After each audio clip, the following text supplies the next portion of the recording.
हमारे पूज्य गुरुदेव श्री पहाड़ी बाबा महाराज कहा करते थे, बच्चा भिखारी का हाथ ऐसा और साधु का हाथ ऐसा। महाराज जी कहते थे भिखारी का हाथ ऐसा और साधु का हाथ ऐसा। वो कहते थे मुंह से न कहे, संसार के किसी भी व्यक्ति से कुछ भी लेने की इच्छा संकल्प यदि तुम्हारे मन में उत्पन्न हो गया तो तुम तत्काल साधुता से नीचे गिर गए, भ्रष्ट हो गए और तुम भिक्षुक हो गए, भिखारी हो गए। महाराज कहते थे कि कभी कोई साधु महात्माओं को ये नहीं कहता, भले ही वो मधुकरी मांग के खाते हैं, फिर भी लोग ये नहीं कहते आइए भिखारी जी महाराज। ये बोलता है कोई? क्या कहते हैं? आओ महाराज, आओ महाराज। भिखारी जी कोई नहीं बोलता है। मांगते भिखारी भी हैं और मांगते संत भी हैं, पर संत को भिखारी नहीं कहते हैं।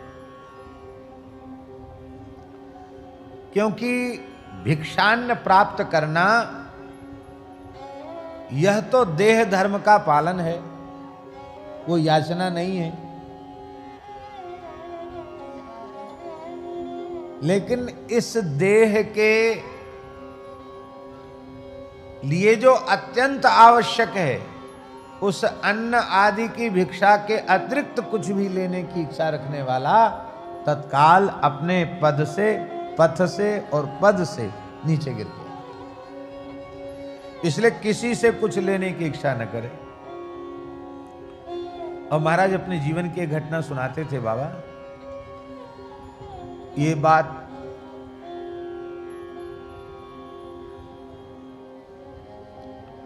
बहुत पुरानी है, मैंने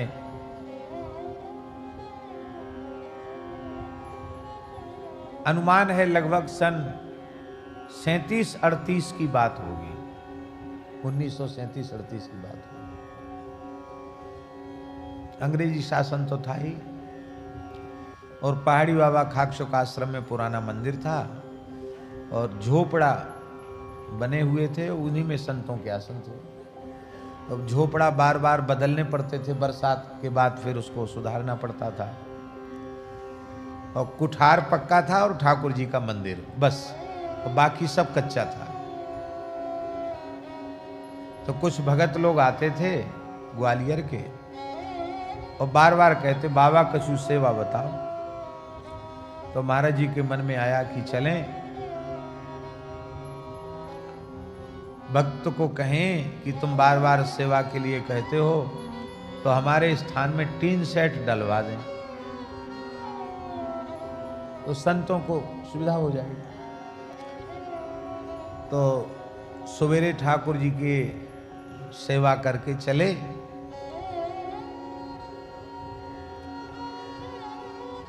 और पहुंच गए ग्वालियर।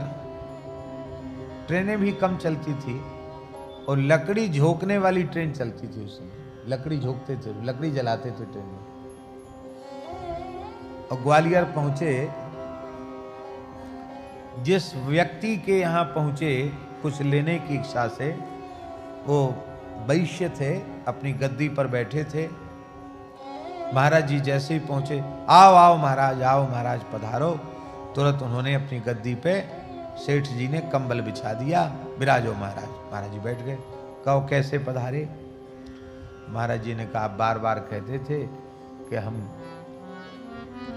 कुछ सेवा बताइए, तो हमारा मन है टीन सेट यदि डल जाए जहां झोपड़ा है तो बार बार परेशानी नहीं होगी संतों को। तो इतना सुनते ही वो जो महानुभाव थे उन्होंने महाराज जी की तरफ तो पीठ कर लिया और वो और व्यवहार की बातों में व्यस्त हो गए। चाहे ग्राहकों से या अपने मुनीम वगैरह से चर्चा करने लगे। महाराज जी को उत्तर नहीं दिया, उधर पीठ कर लिया। और महाराज जी तो बहुत स्वाभिमानी भी बहुत थे, वो तो नृसिंह भगवान थे। हम तो उनको नृसिंह भगवान के रूप में ही अनुभव करते थे। वो कहाँ इतनी देर बैठने वाले और सहन करने वाले। जैसे ही भगत ने पीठ दिखाई, सोई महाराज जी उठे, 5-7 मिनट में ही वहां से उठ गए। थोड़ी देर तो प्रतीक्षा किया कि शायद जरूरी बात हो, लेकिन देखा इसने बिल्कुल उपेक्षा कर दी। तो महाराज वहां से उठे और पैदल चल करके रेलवे स्टेशन पहुंचे। फिर रेल में जो भी रेल तैयार थी बैठ करके फिर मथुरा आए। मथुरा से पैदल चल के वृंदावन आए। तो सवेरे केवल बाबा ठाकुर जी का चरणामृत लेके गए थे, कुछ खाया पिया नहीं था। और रात्रि को लौट के आए तो 12 बज गए। मथुरा से पैदल चल के आए वृंदावन, तो रात्रि को 12 बजे स्थान में पहुंचे। बीच में कहीं जल भी नहीं पिया था।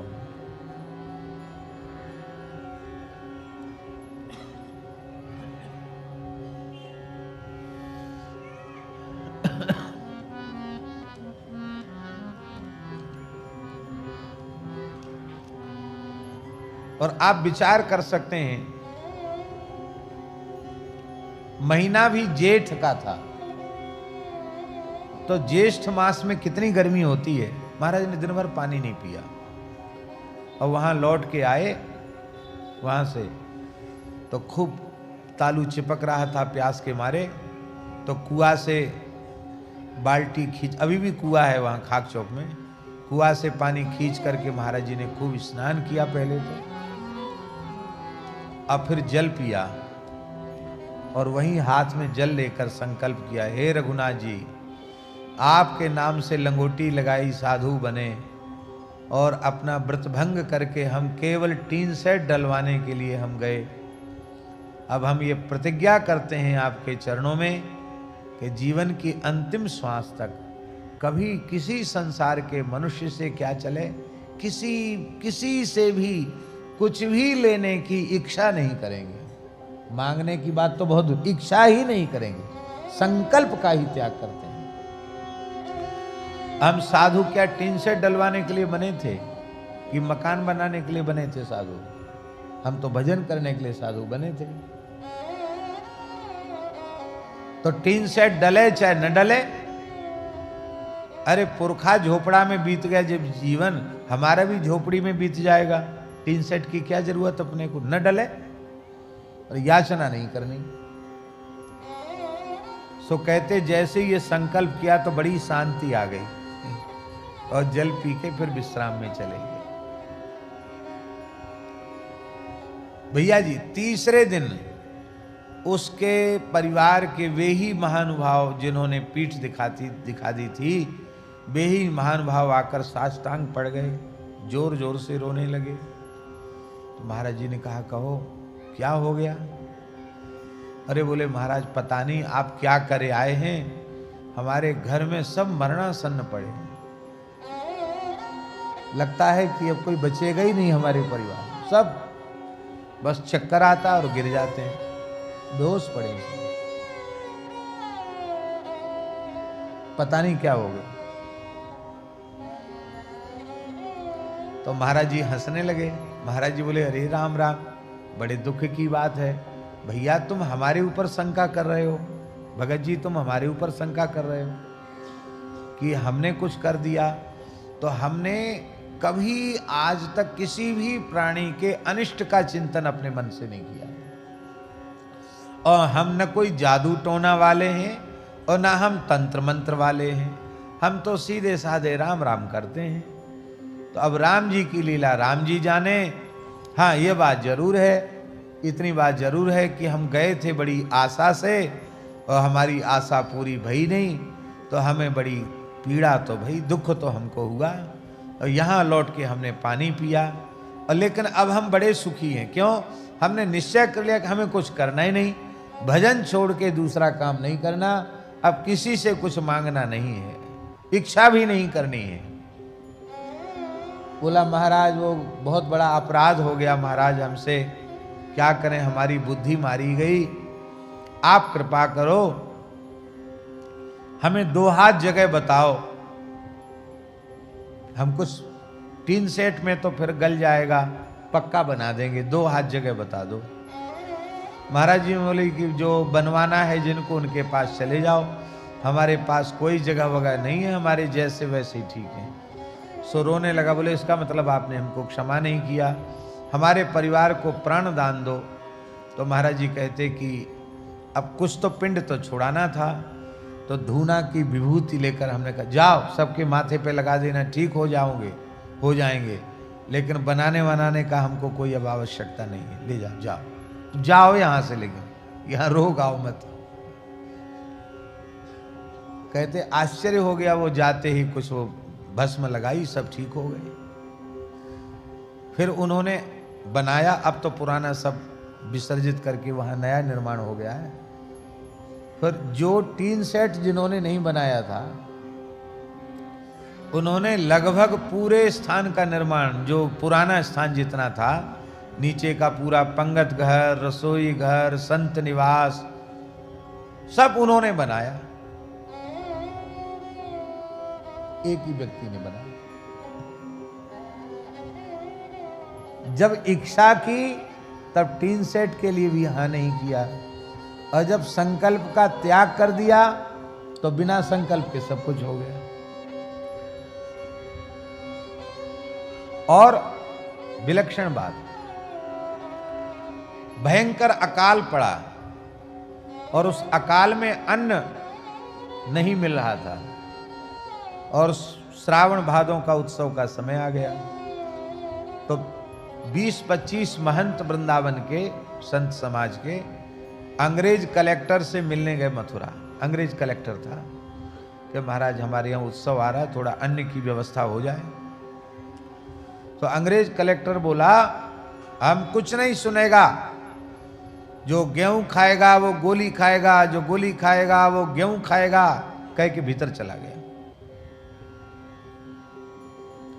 माने उसके कहने का मतलब था कि तुमको गेहूं खाना है साधुओं को तो गोली खाओ, माने फौज में भर्ती हो जाओ, युद्ध करो, लड़ाई लड़ो तो रोटी खाने को मिलेगी, नहीं तो नहीं मिलेगी। जो गेहूं खाएगा वो गोली खाएगा, जो गोली खाएगा वो गेहूं खाएगा। ये बात है सन 1942 की। महाराज जी ने कहा रे राम राम बताओ, हम 10-20 महंत गए और उसने ऐसे कह दिया, अधिकारी ने। लौट के आए तो सब तो अपने उनके ऊपर प्रभाव, महाराज जी के चित्त पर बड़े जल्दी प्रभाव पड़ जाता था। महाराज जी लौट के आए, बोले अरे राम राम, हम राम जी के सहारे राम जी का दरबार छोड़कर एक अंग्रेज के पास गए अन्न मांगने के लिए, है धिक्कार है तुमको। राम राम राम राम लोगों के बहकावे में आ गए। अब अन्न का आज से त्याग कर देते हैं। 1942 में उन्होंने अन्न का त्याग कर दिया और 2003 तक अन्न का स्पर्श नहीं किया। मध्याह्न में 24 घंटे में एक बार 1.5 छटाक साग और शाम को 1.5 पाव दूध, यही उनका 1942 से लेकर और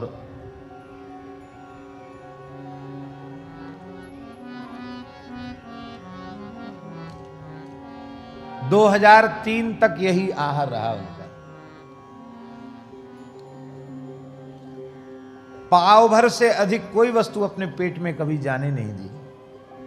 महान योगी राज थे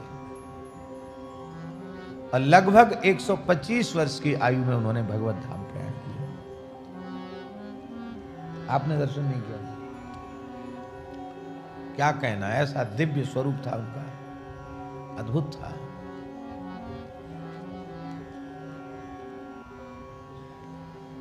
और रसोई रोज बनाते थे ठाकुर जी के अपने हाथ से। रसोई 8 फुलका भगवान के लिए बनाना, साग बनाना, दाल, सब रसोई पूरी बनाते थे। ठाकुर जी का साग का प्रसाद थोड़ा सा लेते थे, बस अलग से कोई फलाहार नहीं, सब्जी प्रसाद, वही 1.5 छटाक साग, 1 छटाक हाथ में ले ली, फिर ठाकुर जी की कटोरी से फिर आधी छटाक ले ली, ऐसे पा गए, हो गया उनका फलाहार। ये उनका फलाहार था।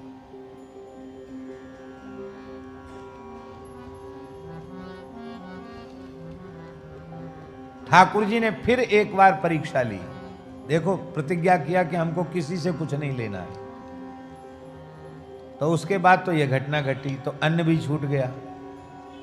तो ठाकुर जी को तो भोग लगाएंगे, लेकिन अब अपने ऊपर अन्न का प्रतिबंध कर देते हैं, कर दिया। इसके बाद क्या हुआ कि एक बार ऐसी स्थिति आ गई कि ठाकुर जी को केवल चावल का भोग लगा, दही भात और कुछ जमुना जी के किनारे से भाजी उतार लाए थे, वो भाजी एक फूटी कौड़ी स्थान में नहीं, दही भात और भाजी ये ठाकुर जी को भोग लगा। और दूसरे दिन के लिए ठाकुर जी को क्या भोग लगेगा वो नहीं था। महाराज जी प्रतिज्ञा कर चुके, न एक मुट्ठी अन्न किसी से मांगेंगे और न 1 रुपए किसी से मांगेंगे। तो ठाकुर जी को भोग धरा के गए और जब भोग उसारने आए तो ठाकुर जी मन ही मन ठाकुर जी को जब श्रृंगार उतार रहे थे, बढ़ा रहे थे श्रृंगार, अभी भी खाक चौक के वही ठाकुर जी हैं, तो मुकुट क्रीट बढ़ा करके श्रृंगार, धनुष बाण बढ़ा दिया जाता ना, जैसे भोग लगाते हैं तो मुरली धनुष बाण सब अलग कर दिया जाता है, तब ठाकुर जी आरोगेंगे, आचमन कराया जाता, यही पद्धति है। तो भोग लगाते लगाते ठाकुर जी से कहा महाराज जी ने मन ही मन, देख लो सुन लो कान खोल के, हम हाथ तो पसारेंगे नहीं किसी के सामने, रही आपके राग भोग की बात तो स्थान में गैया है, दिन भर गैया चराएंगे, जमुना जी के पल्ली पार जाके जमुना किनारे गैया चराएंगे और खूब चकाचक दूध का भोग आपको लगाएंगे, दही का भोग लगाएंगे, मठा का भोग लगाएंगे, माखन का भोग लगाएंगे।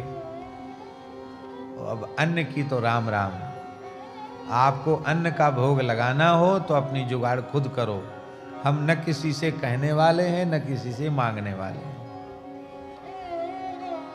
ऐसा मन ही मन ठाकुर जी से कह के गए।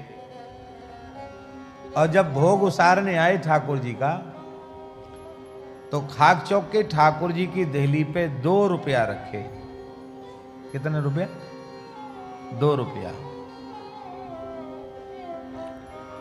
ये भी घटना 1942 की, 2 रुपया रखे। तो उन जमानों में सेठ साहूकार तो चुवन्नी चढ़ाते थे, और नहीं तो आम जनता तो धेला पाई चढ़ाती थी, धेला चलता था, पाई चलती थी। और कोई राजा आता था तो रुपया चढ़ाता था, 1 रुपया चढ़ाने वाले को राजा माना जाता था, महाराज जी सुनाते थे। तो महाराज जी ने एक संत रहते थे खाक चौक में, उनका नाम था श्री दामोदर दास जी, वो ठाकुर जी के दरवाजे पे बैठे थे। तो महाराज दामोदर दास, हाँ महाराज। अरे भाई कौन आया, ये भेंट कौन चढ़ा गया 2 रुपया? तो बोले महाराज यहाँ तो मक्खियू नाए आई, ऐसे बोलते थे वो। यहाँ तो माछियू नाए, माने मक्खी नहीं आई, यहाँ कोई ना आया, हम तो यहीं बैठे हैं। कौन आवेगो महाराज, कौन चढ़ावेगो 2 रुपया? ब्रजवासी महात्मा थे, कौन चढ़ावेगो महाराज, कोई ना आया यहाँ तो। महाराज जी समझ गए कि कोई भी मनुष्य यहाँ आया नहीं, तो ठाकुर जी से कह के गए थे कि भाई तुमको भोग लगाना है तो व्यवस्था कर लो। तो ठाकुर जी ने 2 रुपया दिए। अब कहाँ से दिए ठाकुर जी जाने। तो कहते उस समय 1 रुपए के 32.5 सेर तो चना आए। कितने? 32.5 सेर चना आए, और फिर बाकी 1 रुपया में दाल भी आ गया, चावल भी आ गया। ठाकुर जी का भंडार 2 रुपए में भर गया। और कहते जब से 2 रुपए में भंडार भरा तब से आज तक खाली नहीं हुआ। 2 रुपए में भरा भंडार और आज तक खाली नहीं हुआ। आप कहेंगे कि आप ये सब बात क्यों सुना रहे हैं? हमारे सुनाने का प्रयोजन यही है कि वस्तुतः भगवत शरणागत भक्त को कभी किसी से कुछ नहीं चाहिए। भक्त का सबसे पहला लक्षण है निरपेक्ष। निरपेक्षम मुनिम शांतम निर्वैरम समदर्शिनम अनुब्रजाम्यहम नित्यम पूये ये त्यंग्री रेणु भी। जिनको कबहु न चाहिए कछु, तुम सन सहज स्नेह, बसहु निरंतर तास उर सो राउर निज गे। और सच्ची बात है, भगवान ही सब कुछ करने वाले हैं। भगवान की प्रतिज्ञा है अनन्या चिंतयन्तो माम ये जनाः पर्युपासते तेषां नित्याभियुक्तानां योगक्षेमं वहाम्यहम्। मैं योगक्षेम का वहन करता हूं और भगवान ही योगक्षेम का वहन कर रहे हैं।